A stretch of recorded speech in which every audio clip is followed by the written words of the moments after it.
Welcome to this virtual event on free speech under fire, how gender ideology threatens free speech. My name is Brett Nolan. I'm a senior attorney at the Institute for Free Speech, and I'm happy to be moderating an excellent panel of guests here to talk about an interesting issue, but also a really important issue that deals with several topics that have kind of gripped our nation in more recent years.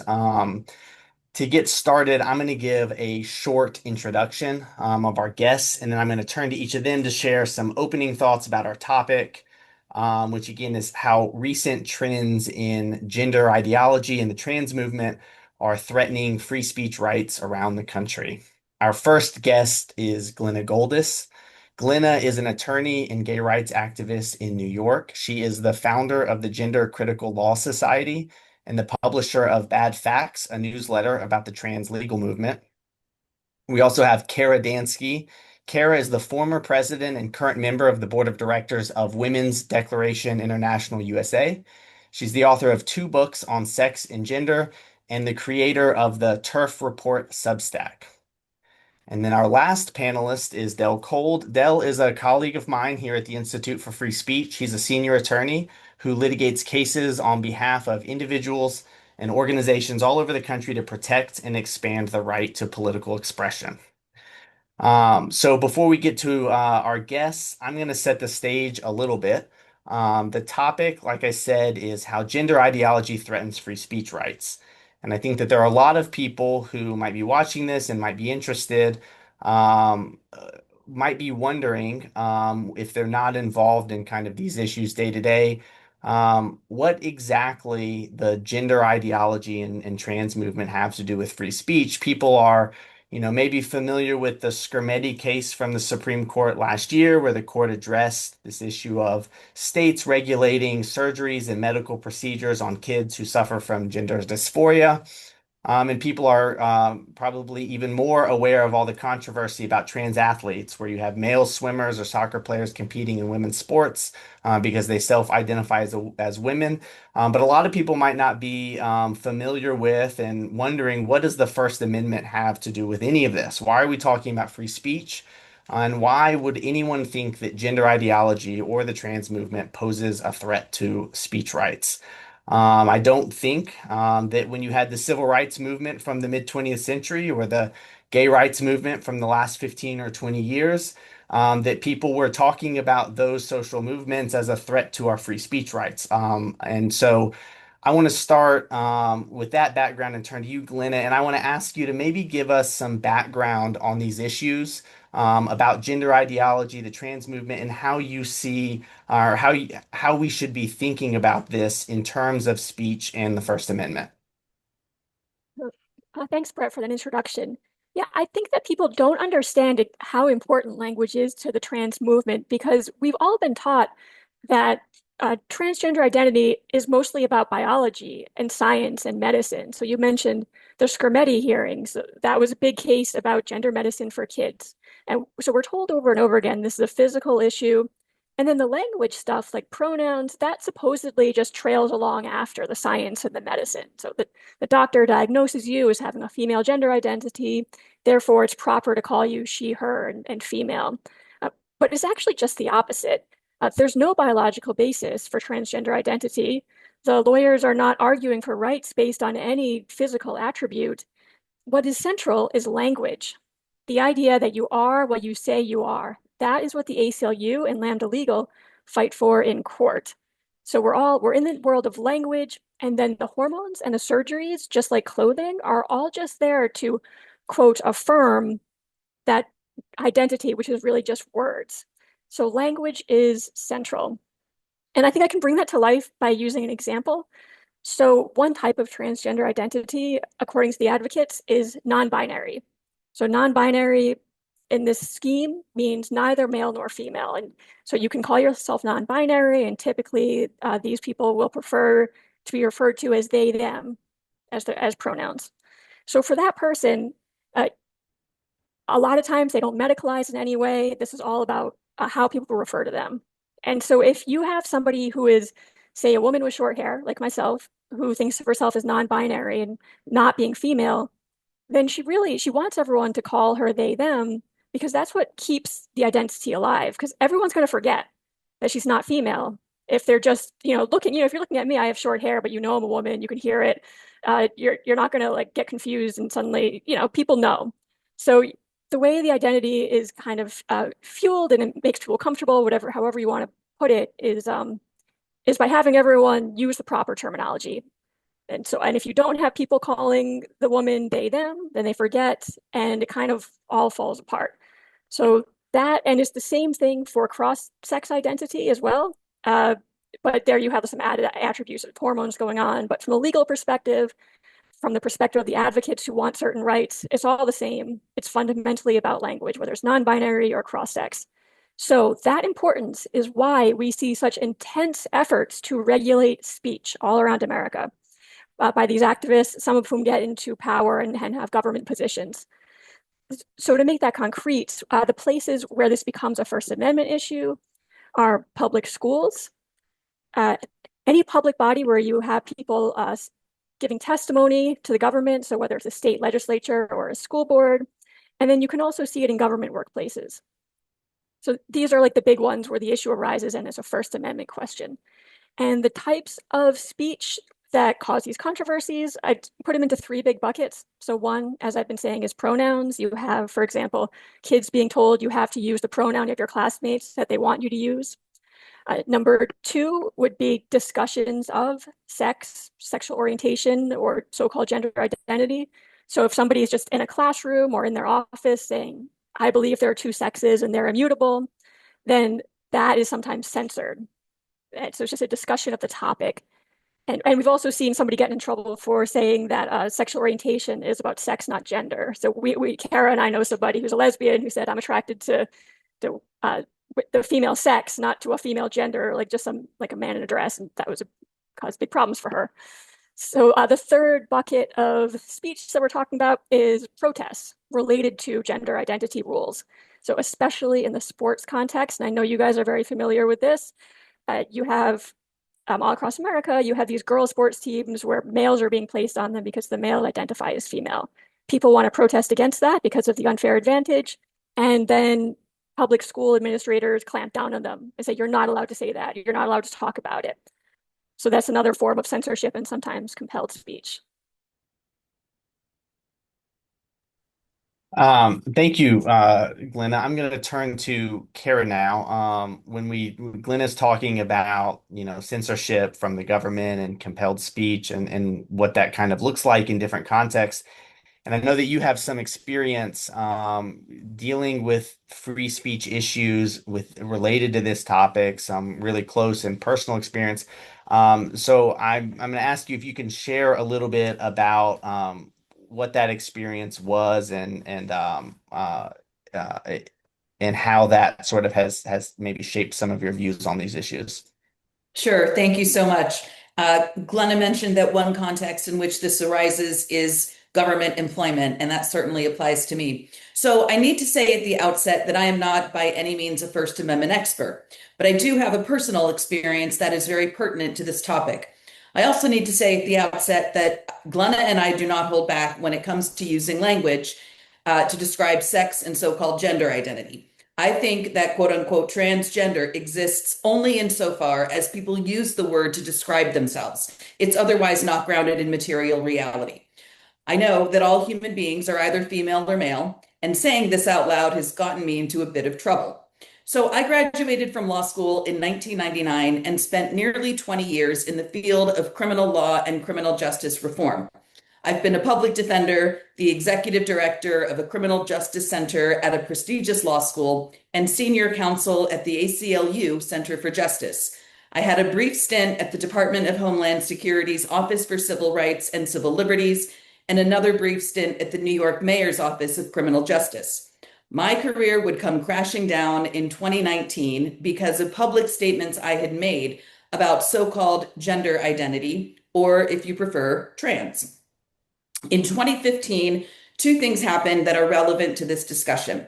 One is that I left the Mayor's Office of Criminal Justice in New York, and the other is that I joined the board of an organization called Women's Liberation Front, which is a radical feminist organization that seeks to abolish gender, of which so-called gender identity is one form.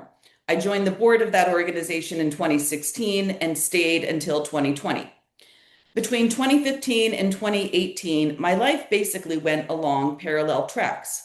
To pay the bills, I was doing consulting work with various so-called progressive criminal justice reform groups. I made a legislative action plan for the Brooklyn Defenders Service, wrote a report on drug decriminalization for the Drug Policy Alliance, and worked with the movement to replace Rikers. One project I worked on involved the intersection of criminal and immigration law at the southern border. It was a great project, and I enjoyed working on it. With Wolf, I was speaking out publicly about trans in a voluntary capacity. In 2016, President Obama issued guidance ordering schools all across the country to define the word sex to include so-called gender identity for all Title IX purposes. This would have meant the end of female-only sports and spaces in all of our nation's schools. Wolf sued the administration, and I was invited to go on Tucker Carlson to discuss the lawsuit, and I did. To be clear, I would have preferred to have gone on nearly any other media outlet, but that's the one that invited me. The mainstream legacy media will not touch this issue, although that's starting to change, but that's a different topic. That appearance on Tucker was one of many public statements I would go on to make about the importance of protecting female-only spaces.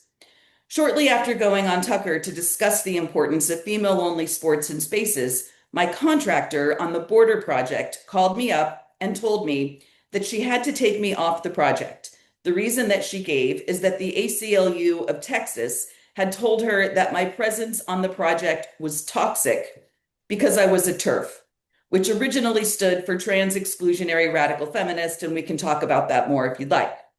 That was the first time I lost employment because I spoke out on behalf of women and girls as a sex class, but it would not be the last. In 2018, I got a job at the Washington, D.C. Sentencing Commission. It's a city agency whose job it is to set criminal sentencing policy in D.C., and I was its general counsel. In early 2019, I was on a panel at the Heritage Foundation titled "The Inequality of the Equality Act: Concerns from the Left." I had taken paid leave to attend the event, so I was on non-work hours. Shortly thereafter, someone posted what we then called a tweet, complaining that there was a TERF working at the agency and tagging a member of the DC City Council. As things would have it, my boss had to go before the City Council that very day to defend the agency's budget. After the hearing, that member of council hauled her into his office to berate her about why people were tweeting about me and tagging him. Incidentally, that particular council member was a big fan of gender identity and trans in DC law.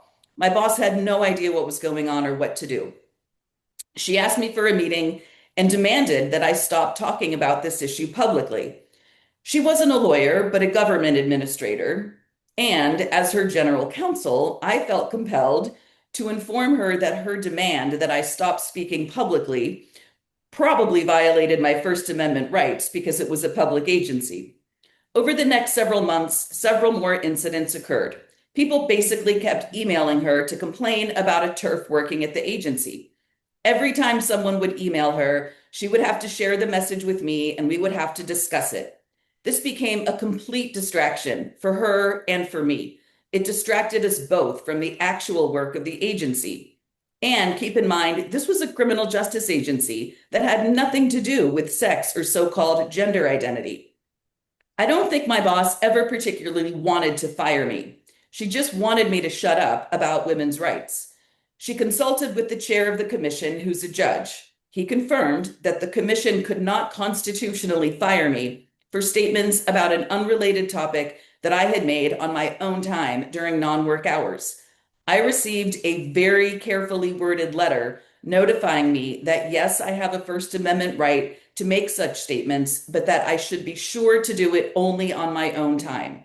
That was a perfectly reasonable position for the agency to take, but I also knew that if I continued to speak out, even on my own time, the complaints were not going to stop. I realized I had a choice. I could keep my job and shut up about women's sex-based rights, or I could quit. So I quit. These days, this is all I do. Sometimes I say that I'm a full-time professional unemployed TERF.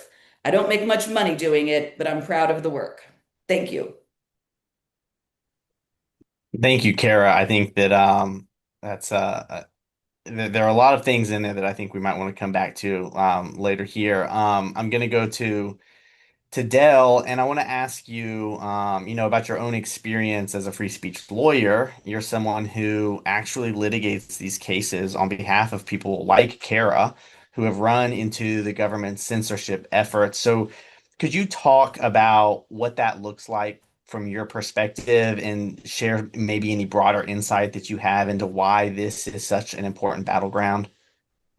Thanks, Brett. So there are two main cases I've had in the last year and a half having to do with the First Amendment and trans speech related issues. One is probably the most well-known case is the Bow Schools XX wristband case, officially called Fellers v. Kelly, set in Bow, New Hampshire. Some parents were concerned that a biological boy, transgender woman, was playing on the Plymouth High School girls varsity team. They were about to play the Bow High School girls team. A couple of the dads and a mom uh, were concerned about that. There had been, as background, there had been a law passed by the New Hampshire legislature to make it illegal for biological boys to participate, to compete against biological girls, but the ACLU had gone to court and gotten an injunction for two litigants, two biological boys that thought they were girls, including this one boy who was playing on the Plymouth team. So the parents decided to protest quietly by wearing pink wristbands ordered on Amazon. They're basically breast cancer awareness wristbands, and they were customized with two black X's, XX, of course, for the female chromosomes, actually a science-based message. Um, and, without going into hideous details about what happened at the soccer game on September 17th, 2024, they displayed these wristbands on the sidelines for about 10 minutes. They didn't say anything to anybody. They weren't yelling anything at any of the players on the field. And they were approached by school officials and forced to remove the wristbands.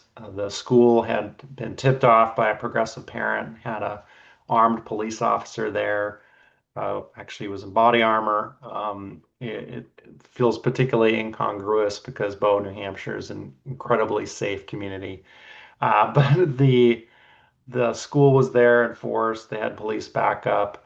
One of the parents actually got sent off from the sidelines, not so much for wearing the wristbands, but for asserting his rights to criticize the Bow officials for not standing up for girls' sports. He called the athletic director a coward, and that really upset him, so he got sent off. Long story short, two of the dads were trespassed from future games. It was made very clear that they could not wear those wristbands at future events. We had a hearing in front of the district court in New Hampshire where there was testimony from the superintendent, Marcy Kelly, that this policy of excluding the XX wristbands from sports events would be enforced at future events, and it would be enforced regardless of whether any transgender player was playing on the field or any transgender student was even present. She said, in contrast, when I asked her cross examination, what about if somebody wore a pride flag shirt? Would that be allowed? She said probably that would be allowed because it was an inclusive message, but the XX message was exclusive. The Principal Fisk went even further and said that the XX message is a hateful symbol that is unable to be displayed anywhere on school property. He didn't use the word swastika, but he was essentially likening it to a swastika. So what happened The district court judge in that case dragged his feet, took months and months and months, and then eventually denied our request for preliminary injunction. Without getting into all the maneuvering, we asked for an injunction for the court to order the officials not to enforce this unconstitutional policy. In other words, to allow the parents to wear these XX wristbands to both sporting events. He denied the injunction. It's a lengthy opinion. I have a lot of problems with the opinion, but one thing that really stood out is he actually went so far as to say that displaying the XX wristband was like directly assaulting the transgender students. So, from a free speech perspective, this is just breathtaking. Equating a science-based, uh, passively expressed message to assault. I'm sorry. It's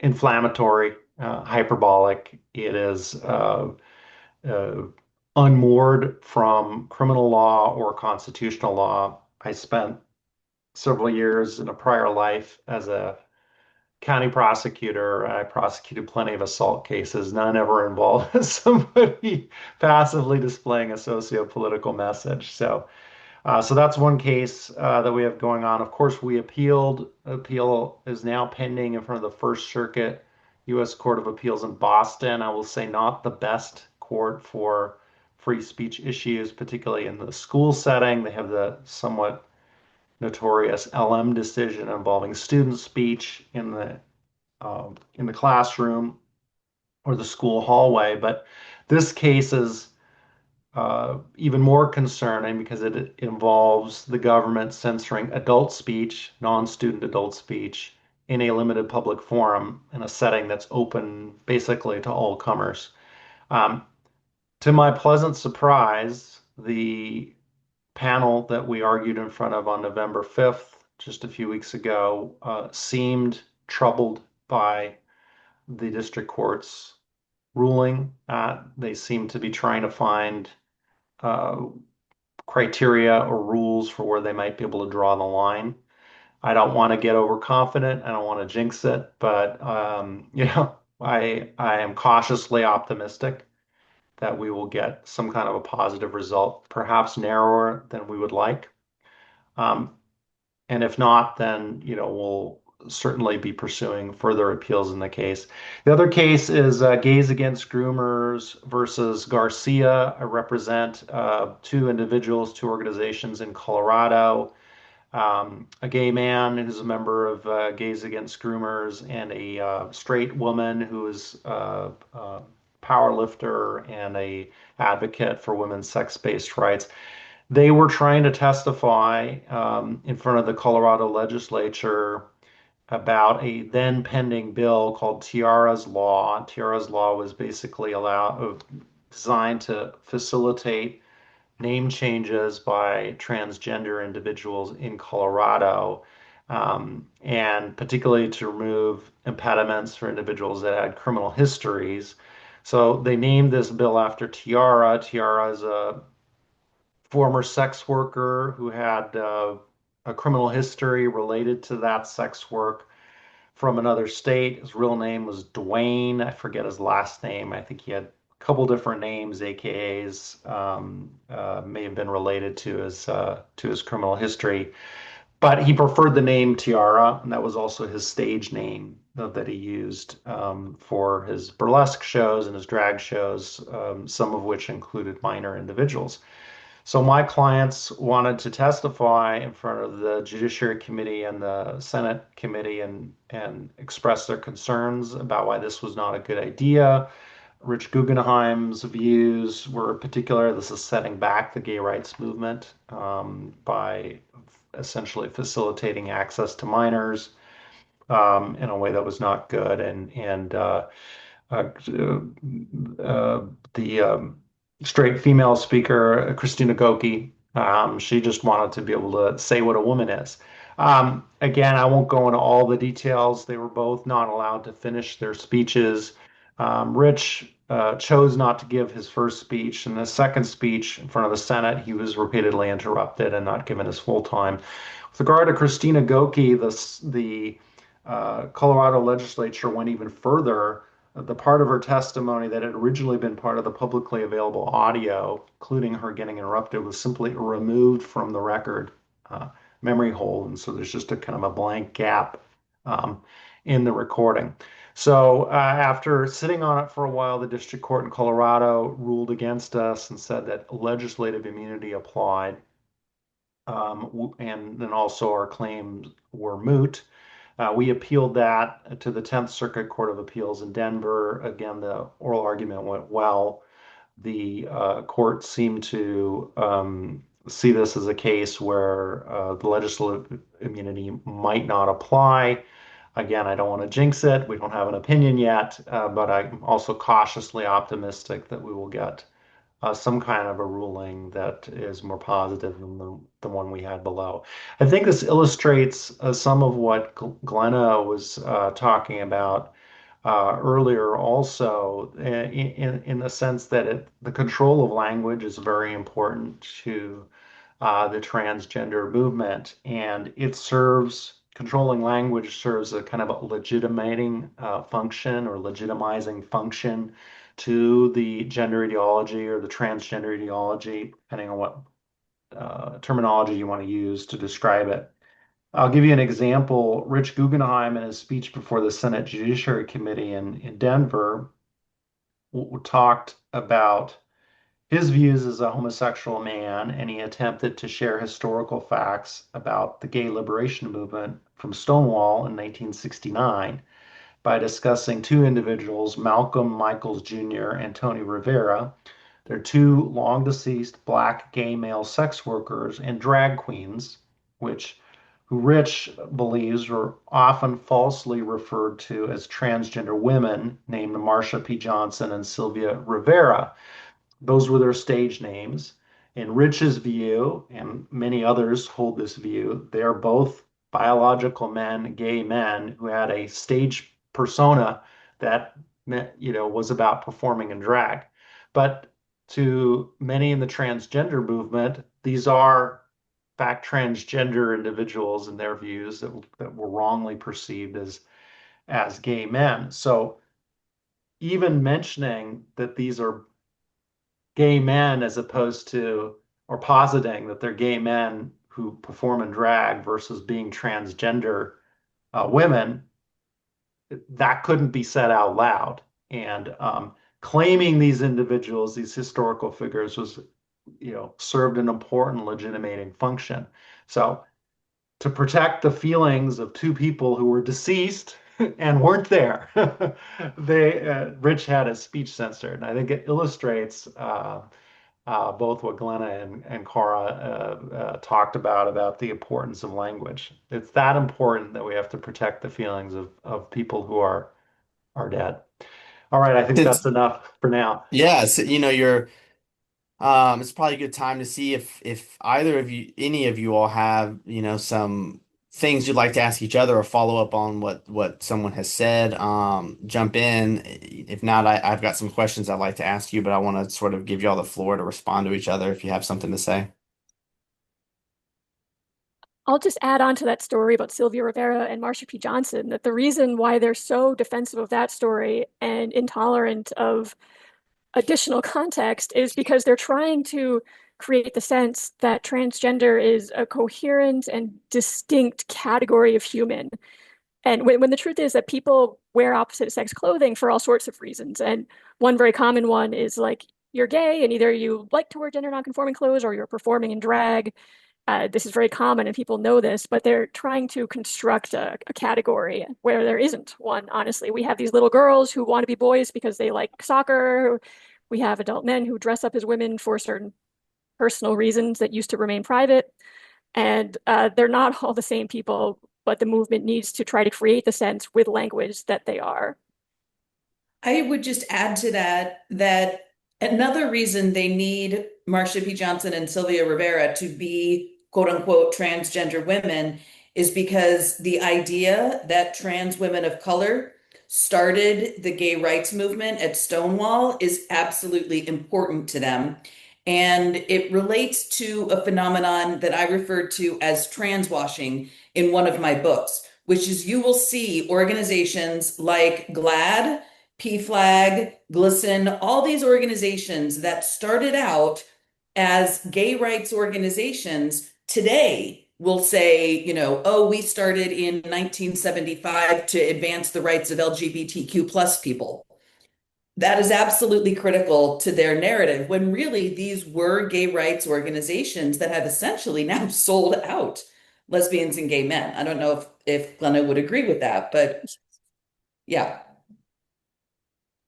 Whenever you talk about language and controlling language, it obviously, Orwell comes to mind, right? The idea about rewriting history and telling, people what words that they can and cannot say and coming up with new definitions of words that we're all sort of already familiar with. And you have Dell's example of literally erasing the public record because they didn't want to hear what someone had said.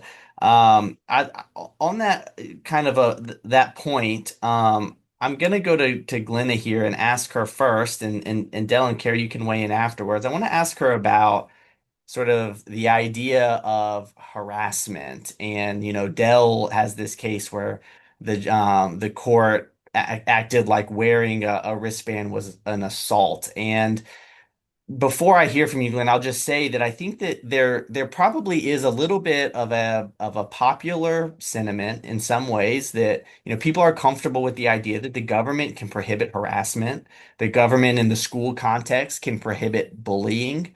Dell mentioned earlier this case out of New England, the First Circuit Court of Appeals, where they prevented a student from wearing a shirt that talked about there only being two genders, and there's a discussion in that case about psychological and emotional harm when people are being quote unquote misgendered. And so I'd like you, Glenna, to maybe talk a little bit about this, the concept of misgendering and harassment in general, and why the government, shouldn't be able to, protect people or, as they say, or students from this kind of speech. Right. So what we hear the trans advocates do is they draw an analogy between so-called misgendering and hurling racial slurs or sexually harassing somebody. And they cite the case law about those topics and they appeal to people on that level of like this is just garbage talk that has no value. People are only calling you by the pronouns you don't like because they hate you. That's the only reason. And they say the law doesn't give any value to that, just like using the N-word or harassing a girl because of what she looks like. And it's not a good analogy for many reasons. One is that the so-called misgendering is political speech. This is a political topic in our country, and we and it has to be discussed. We're still working out what the law and policy should be. That's very different from the context of racial slurs or sexual harassment, where there's no political content and there's legal precedent saying these are different. We also have the objectivity versus subjectivity issue. So you can't have every group of people kind of making up new rules about what is too offensive and what cannot be said and just labeling that harassment. That goes against the First Amendment. And I can let you guys talk more about the law, but I think we all know that it's and this is what gets hard in our liberal circles because I think there's a really knee-jerk tendency to just say, like, look, we're the nice ones. And we're not, if someone tells me this hurts their feelings, then I'm going to respect that because I'm nice. And it's the other guys who, don't respect feelings. And and you can do that in your personal life, but we cannot have the law operate that way.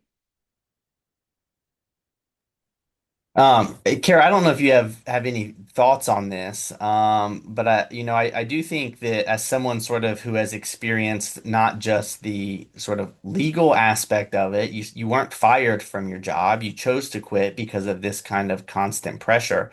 Do you have, any thoughts or insight about the sort of the cultural impact of when people are, using pronouns or they feel compelled to use certain kinds of pronouns because of that social pressure and how that actually distorts, the thinking about these issues for those who aren't necessarily really engaged. Yeah, I mean, studies have shown that when people use opposite sex pronouns to describe people, it causes serious cognitive dissonance.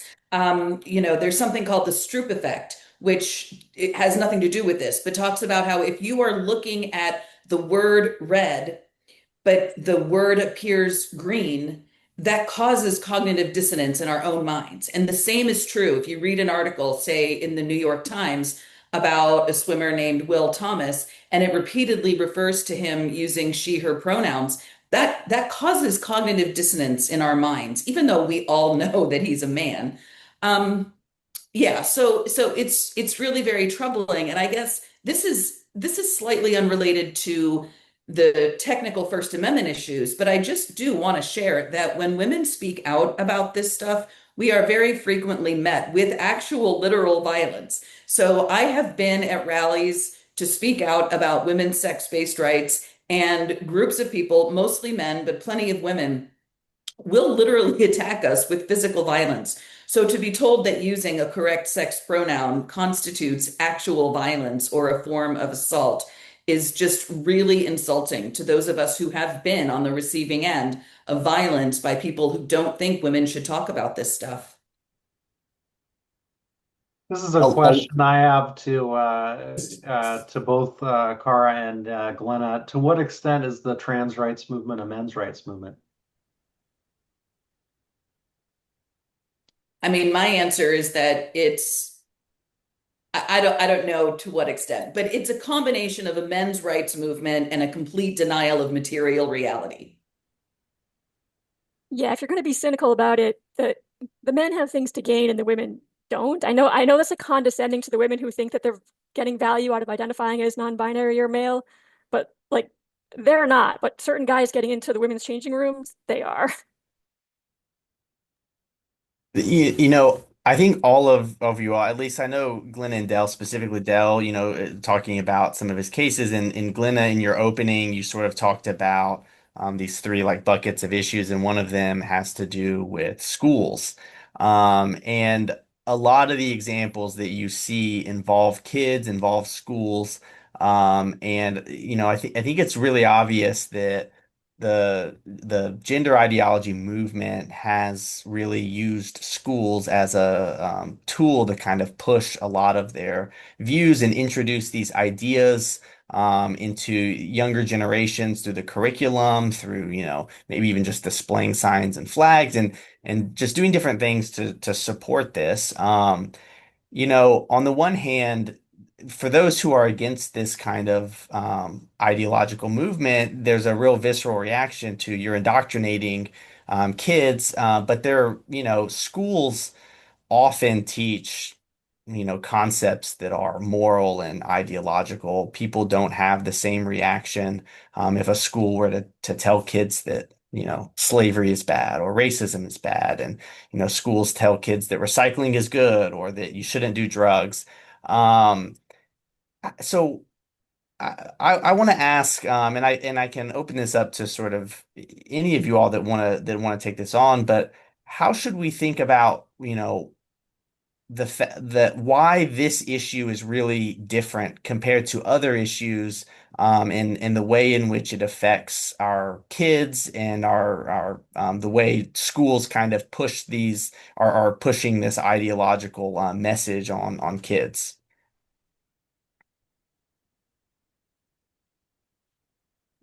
I mean, Well, yeah, oh, go ahead. you Go go. ahead.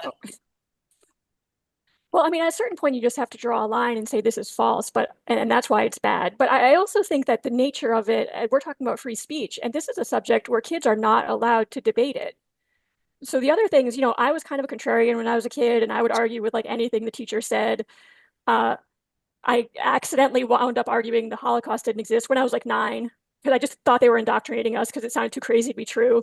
Like the kids need to be able to debate, and the fact that they're not allowed to argue or debate about trans is a big red flag and it's bad in and of itself. So, I mean, if teachers were teaching, okay, this viewpoint about trans exists, but also this alternative one exists, that there are two sexes, I mean, I would still be concerned, but I'd be so much less concerned because I know that I mean, call it the marketplace of ideas, even among 6-year-olds, I think they're going to notice that, oh yeah, there are two sexes. So the fact that this is completely shutting out the opposite view, I think is what tells us that there's something wrong.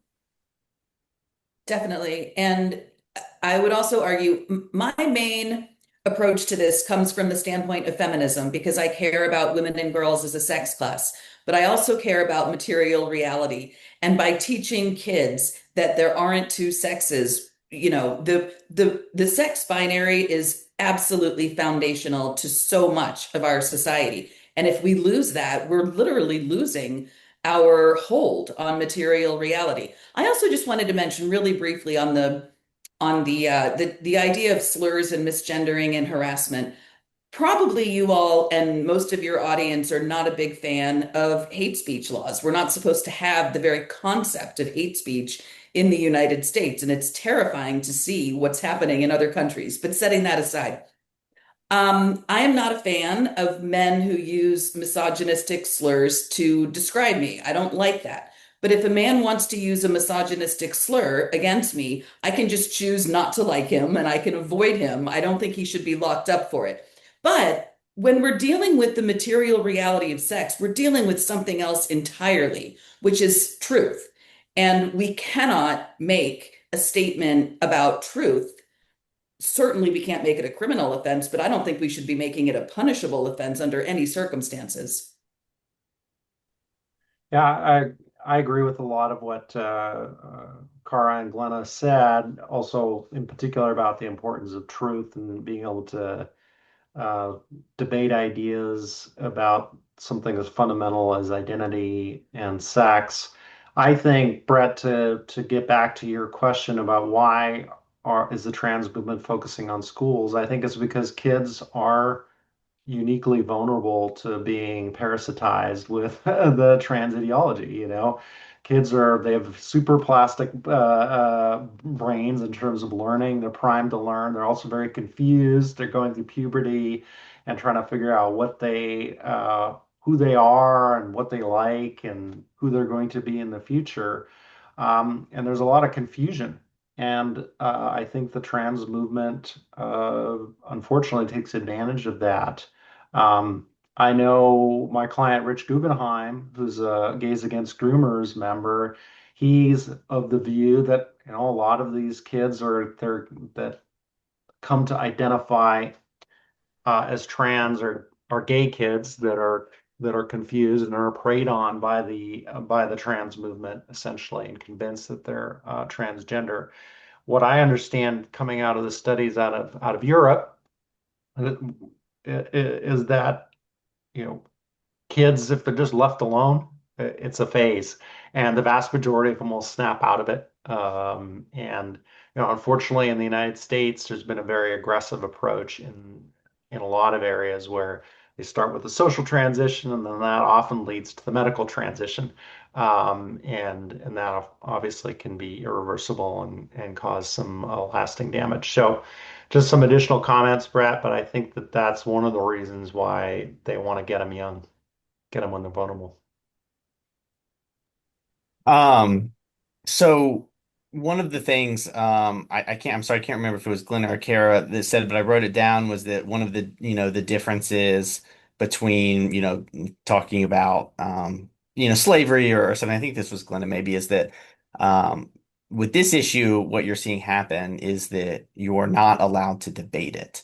And I think that that seems as really obvious that, I kind of posed the question at the beginning of this, why weren't people worried about the civil rights movement or other kinds of movements posing a threat to free speech? And that's probably the crux of a lot of it is what is happening in this movement is that people are using the government to just shut down debate.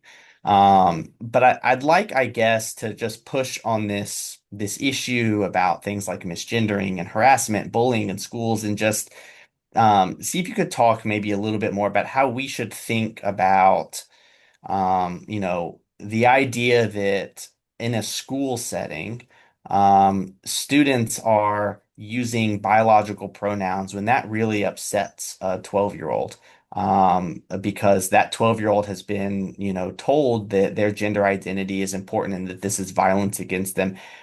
How should we think about not wanting to be necessarily like you said, we want to be respectful of other people. You especially want kids to learn how to be respectful of each other. But there are real dangers in having kids just accept that it makes sense to call someone a boy when they're a girl. I mean, how should we think about that conflict, which you know, you understand the viewpoint of wanting to not allow bullying, but also you want to push back and make sure that truth matters. Well, the adults are inculcating this anxiety in the kids.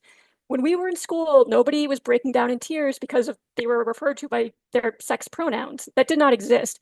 Nowadays, what's happening is, and you said it, Brett, they're teaching kids that it is violence against them if their pronouns are not respected. First of all, they're being taught in the first place that they might have special pronouns. And this is messing with their heads. They're being encouraged not only to believe something false, but to have thin skin and to believe that they are not resilient. And I don't want to go too much into child development. I'll stick with law. And so I'll go to a seminal case, Tinker v. Des Moines. I think it was like 1969 or so. The Supreme Court looked at the situation in Iowa where some kids were protesting the Vietnam War at school by wearing black armbands. And I believe this was a middle school also, or both middle school and high school. And it was a very fraught issue because, young men in the community were in Vietnam, they were dying in Vietnam. There could have been kids in the school whose older brothers were, injured or killed in Vietnam.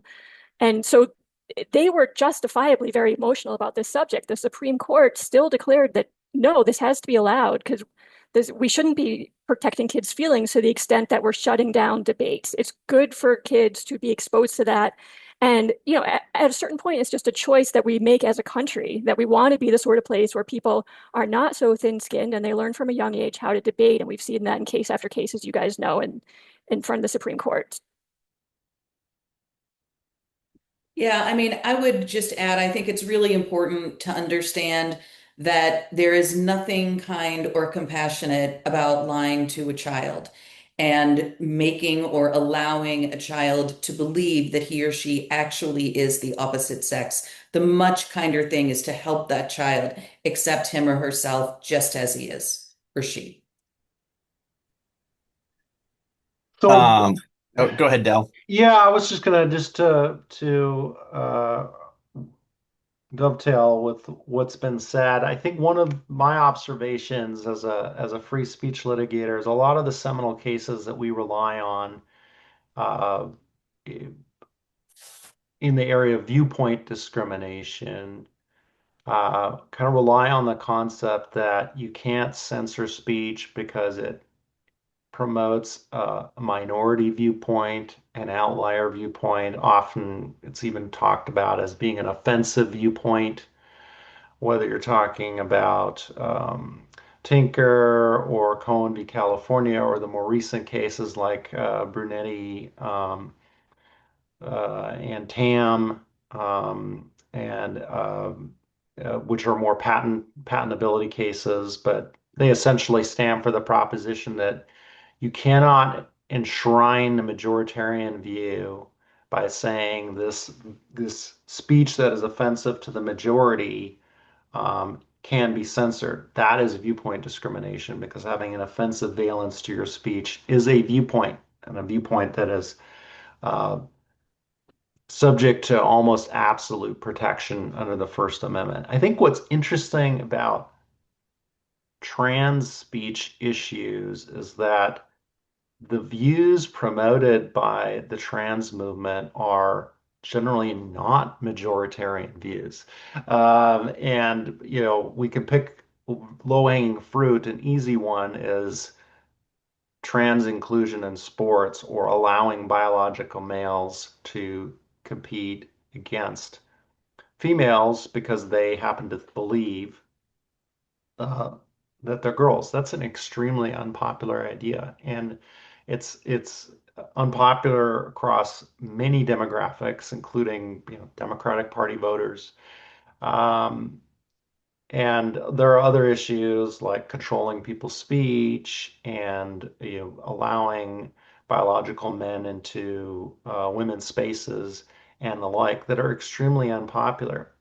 This sort of flips the usual situation that you see in the seminal for free speech cases, because usually what you see is a majority that says you can't express that minority viewpoint because we find it offensive or maybe uncomfortable, and we're imposing our majoritarian view here. What I'm seeing, at least in my cases in the trans movement, is you have a minority view, often an extreme minority that's not shared by the majority or by regular people. They are seizing control within institutions and then using state power to propagate their ideology because their ideology is unpopular. So they use the state power and censorship to propagate and protect their ideology. And you see that in school boards, you see it at the Colorado legislature, why not just let Rich Guggenheim and Christina Goki have their 3 minutes and express their opinions? You don't have to agree with them. What is so dangerous that they can't even say that out loud? So dangerous you have to erase Christina Goki's comments from the public record. Public record that probably only a few hundred people would ever listen to anyway, you know? So it's an interesting situation, and I think it tells you something about the trans rights movement that they rely on censorship, and I suspect we're going to see more of it in more cases in this area in the future. That tees up really well my last question here as we kind of wind down. I think that you're right that an interesting part of this is that on a lot of these topics, it's a minority viewpoint. But that for whatever reason, the people who have maybe control of some of the institutional power are able to exert their will on the silent majority. But I think that, one of the issues likely is that because of that dynamic, a lot of people don't necessarily understand that polling suggests that like the majority is overwhelmingly in their favor on these issues. And it can feel day to day for people like, that they're a bad person if they think this or say this. And the topic of our talk today is about the threat to free speech and not necessarily just the threat to the First Amendment. Free speech is as much a cultural issue as it is a legal issue. And, in 25 years, when all of these kids are in the workforce and taking control of government, becoming judges themselves, and they've been sort of taught all of these things about gender ideology, then I'm not sure that the First Amendment can withstand that. So I guess my question for you all, and I'll pitch it to you first, Kara. We've got a few minutes left. Is what can people do, the average person day to day to push back against some of this cultural power that's being exerted against them? So I remain a registered Democrat, notwithstanding my intense frustration with my own party leadership on this topic. It's what my second book was about. As you say, a vast majority of rank and file Democrats and former Democrats who have left the party over this issue agree. And so I just want to encourage people, please feel comfortable speaking out to people, to friends and family members. I know it can be hard, but it can be done. I've been doing more and more of that. I have lost a couple friends and family members, but for the most part, that hasn't really happened to me. And then I also want to put out a pitch to lawyers who are litigating these cases to be incredibly precise with language in briefs, because I've seen over and over again, even lawyers who really want to do the right thing and really want to, say, get men and boys out of girls' sports or, protect female-only spaces, a lot of lawyers will often concede that there is a coherent category of people called transgender. And that is incredibly dangerous because we need to get these judges, including a majority of the United States Supreme Court, we need to get these judges to stop thinking along those lines and to think purely about the material reality of sex. Glenna, do you have any thoughts to add about this? Yeah, second everything Kara said. And I'll add from a selfish point of view, on top of speaking out yourself, especially people who operate in blue states and liberal areas, whatever it may um, be nice to the people who are speaking out, like Kara and me. Because when I first started talking, I was just really excited to have people who agreed with me behind the scenes. But, when things get dicey, people tend to fade away. And it's like, you guys, we would all, if everybody just, because right now I know everyone's secrets. So I know that, like, if we could just flip a switch where, like, everybody said I'm not saying they understand everything about the issue. Like, a lot of people still think that there's, like, 0.01% of the population has the wrong brain and the wrong body or whatever. But generally, like nobody wants the boys and the girls sports. They were when not actually happening, but it is. But anyway, I just yes, everybody speak out, and then like I know some of you won't speak out, but just like be nice to the people who are speaking out. Don't be a jerk about it and say, "Well, I think you were a little bit rude when you said." Just like be cool. Just Yeah. It's good advice. Be cool is always good advice. Yeah. So, my observation is that the, the transgender rights movement isn't just doesn't just rely on coercion, but it's actually quite manipulative. And they leverage this desire to be liked by people. They leverage this desire by, regular, for lack of a better term, bourgeois, middle class folks to be inoffensive, to be polite to people, to refer to people the way they want to be referred, and all that. But it's very insidious because it controls how you speak.